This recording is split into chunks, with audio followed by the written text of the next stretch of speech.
Une méditation tirée du livre Maranatha, Le Seigneur vient, d'Ellen White. 7 novembre. Enfin à la maison.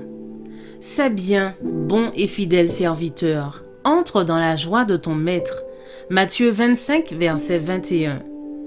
Quand vous vous sentirez transporté d'admiration par les beautés de la terre, pensez au monde à venir qui ne connaîtra pas la souillure du péché, ni les affres de la mort, et d'où aura disparu toute trace de malédiction.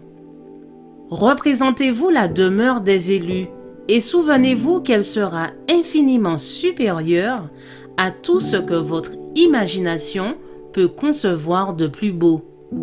Les splendeurs de la nature ne sont qu'un faible reflet de sa gloire. Il est écrit, ce sont des choses que l'œil n'a point vues, que l'oreille n'a point entendues et qui ne sont point montées au cœur de l'homme, des choses que Dieu a préparées pour ceux qui l'aiment. Dieu nous les a révélées par l'Esprit. 1 Corinthiens 2, verset 9.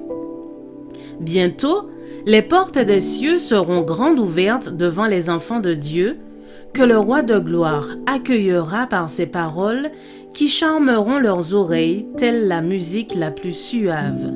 Venez, vous qui êtes bénis de mon Père, prenez possession du royaume qui vous a été préparé dès la fondation du monde. Matthieu 25, verset 34. Alors, les rachetés seront accueillis dans les demeures que Jésus est allé leur préparer. Alors je vis Jésus conduire la troupe des rachetés à la porte de la cité. Il saisit cette porte, il fit tourner sur ses gonds étincelants et fit entrer les nations qui avaient gardé la vérité. À l'intérieur de la cité, tout était de nature à réjouir la vue. Partout on voyait des choses riches et glorieuses. Alors Jésus posa son regard sur les saints qu'il avait rachetés. Leurs visages étaient resplendissants de gloire, et lorsqu'il fixa sur eux ses yeux pleins d'amour, il dit de sa voix pure et musicale, « Je contemple le travail de mon âme, et j'en suis rassasié. » Vous pouvez jouir éternellement de cette gloire. Vos peines sont finies. Il n'y aura plus de mort, plus de deuil, de cris, de souffrance. Nul langage ne saurait décrire le ciel. Lorsque je pense à tout cela, je suis émerveillé, rempli d'admiration pour ses splendeurs incomparables et ses gloires indescriptibles. Je ne puis que poser la plume et m'écrier. Oh, quel amour!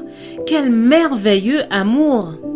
Les paroles les plus sublimes ne sauraient décrire la gloire du ciel ou les profondeurs incommensurables de l'amour du Sauveur. Je vous souhaite une excellente journée. Que Dieu vous bénisse.